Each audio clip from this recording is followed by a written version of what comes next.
all'inizio pensi che sia solo una bici, una strada e un'idea un po' folle.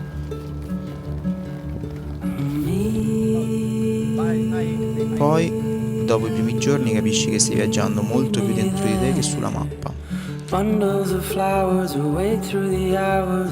Questo video è il primo tratto di un viaggio che mi porterà dall'Asia fino in Italia, pedalando.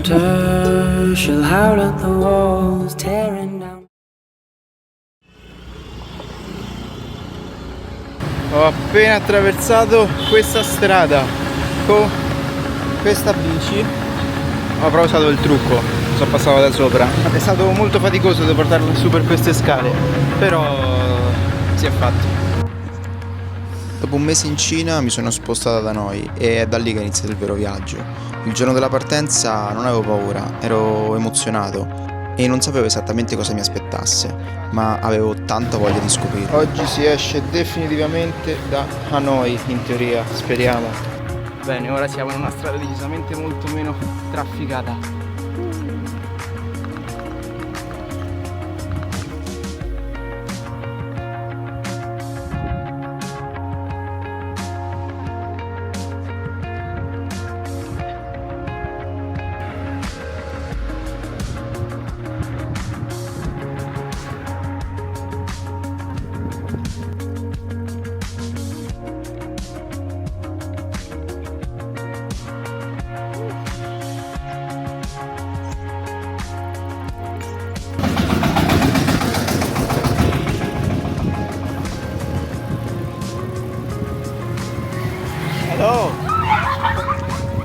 I primi giorni non sono mai facili, il corpo non era del tutto pronto e la mente vagava altrove, ma la prima cosa che ho notato non appena ho lasciato noi è stata la cordialità delle persone. Ogni sorriso incontrato lungo la strada sembrava dire benvenuto qui e in quei momenti pedalare sembrava un pochino più leggero.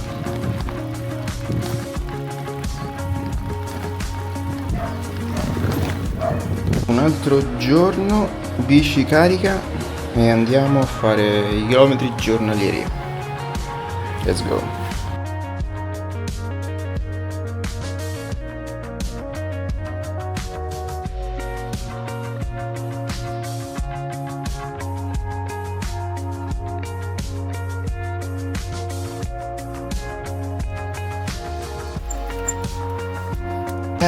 Madonna, saranno 2 chilometri di questa strada, però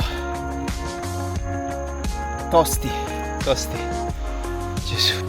Uno dei momenti più faticosi del viaggio è stato attraversare il centro del Vietnam durante la stagione delle piogge. Non erano acquazzoni forti, ma pioveva continuamente tutto il giorno. Non posso dire che sia stato difficile, perché comunque non l'era davvero, ma è stato sicuramente uno dei tratti più stancanti che ho affrontato. E forse questo è proprio il bello di viaggiare in bici. Ti trovi completamente immerso nell'ambiente che ti circonda. Ogni condizione atmosferica la senti sulla pelle, sia sotto il sole o sotto la pioggia, e alla fine, quando ci ripensi, tutto acquista un valore più grande. Ogni goccia, ogni salita diventa parte della tua esperienza. Oggi giornata di pioggia, ha piovuto fino a poco fa, ha smesso.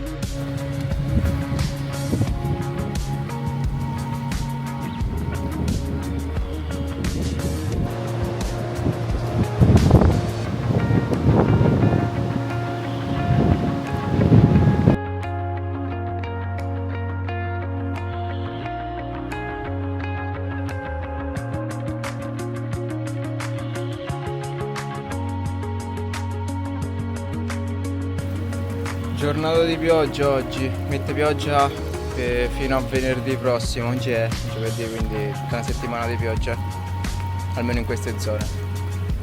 Però fortuna me ne vado io. Mancano 20 km più o meno al confine e forse andando più entriamo nel Laos e teoricamente il meteo migliorerà, lo spero, perché è da tanti giorni che piove e basta. Dopo 3 settimane sto per lasciare il Vietnam. È stato un paese bello, accogliente, dove ogni giorno c'era qualcosa da scoprire. Tuttavia non è stato ovviamente tutto rose e fiori, ci sono state delle difficoltà, ma ogni difficoltà è stata parte del viaggio e passo dopo passo sono riuscito ad andare avanti, imparando a godermi la strada e le persone che incontravo lungo il cammino.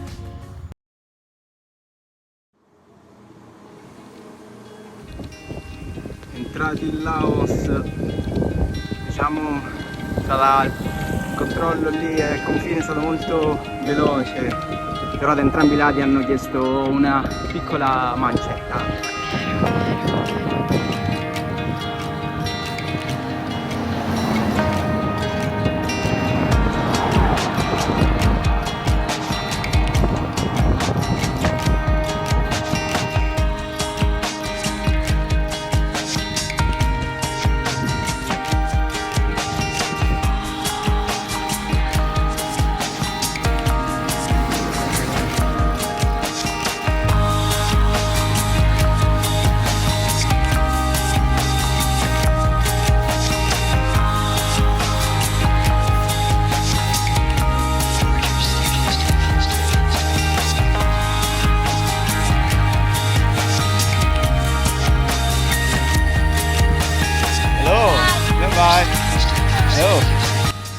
La prima sensazione che ho avuto dopo essere entrato in Laos è stata quella di un paese più povero rispetto al Vietnam, un paese più semplice, più essenziale.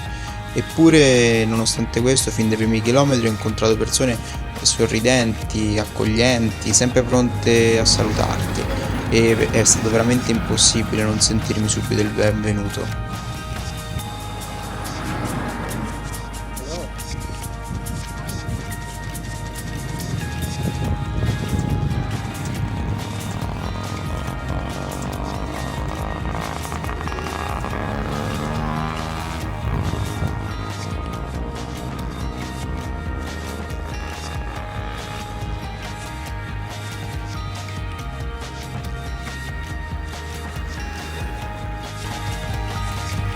In Laos ho incontrato anche una delle prime vere difficoltà del viaggio, i cani.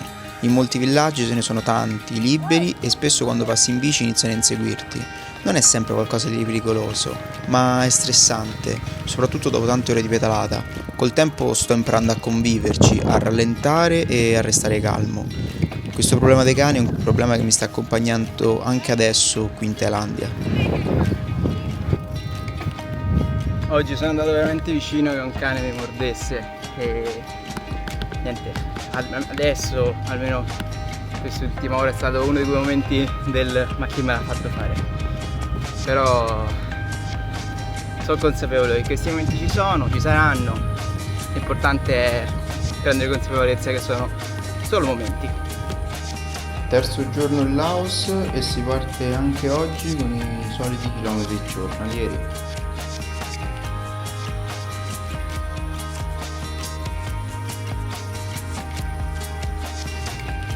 Questa è la strada principale, segnata sulla mappa come una sorta di autostrada.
Hello. Bye bye. Hello.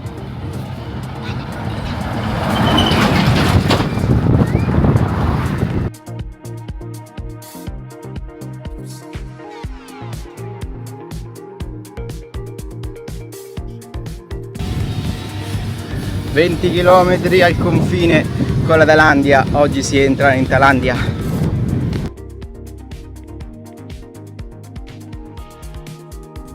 Questo è l'alloggio per stanotte, ho trovato un piccolo campeggio, mi trovo poi in una zona un po' particolare perché più o meno quella direzione lì a 150 km, 100-150 km si trova il confine con la Cambogia.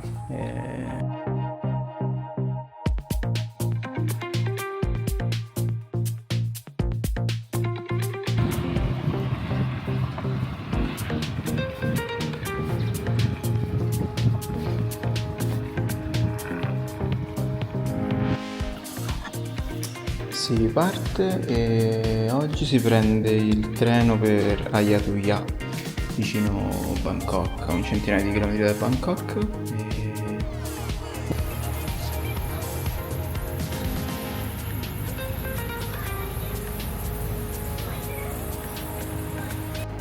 Oggi è l'ultimo giorno prima di arrivare a Bangkok. Oggi raggiungiamo Bangkok e è stato un mese intenso. Bello, spero di riuscire a pubblicare questo video il prima possibile, però vediamo un po' con i tempi.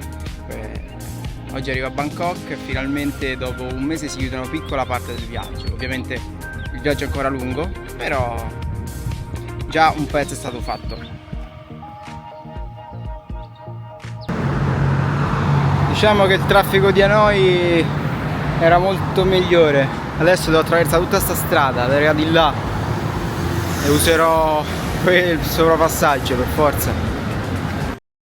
Ed eccomi qua, sono arrivato finalmente a Bangkok dopo aver pedalato 1700 km, è stato un mesetto piuttosto intenso, ora mi fermerò qui qualche giorno, poi dopo continuerò verso nord, andrò verso Chiang Mai, Chiang Rai, tornerò nel nord del Laos, poi andrò in Cina fino a raggiungere Kunming, da lì prenderò un treno fino a Kashgar nello Xinjiang. In questo primo mese di viaggio ho attraversato paesi molto diversi tra di loro. Il Vietnam è stato un paese intenso, vivo e incredibilmente bello. Il Laos invece mi è sembrato più lento, più silenzioso, dove il tempo scorre in modo diverso e le cose sembrano più semplici. La Thailandia la conoscevo già e continuo ad apprezzarla. Qui tutto è più comodo, trovi mercati aperti 24 ore su 24, servizi ovunque, una facilità di vita che ti fa sentire subito a tuo agio. Ma col tempo ho iniziato a chiedermi a che prezzo arrivano tutte queste comodità. Un giorno ho visto una ragazza che lavorava in un ostello, faceva turni lunghissimi, senza pause, e a un certo punto non ce l'ha fatta. Era stanca, svuotata e ha avuto una crisi davanti a tutti. In quel momento ho capito che dietro a ciò che per noi è comodo e semplice, spesso c'è qualcuno che paga quel prezzo ogni giorno. Viaggiare per me è anche questo, osservare, capire e portarsi a casa domande, non solo immagini.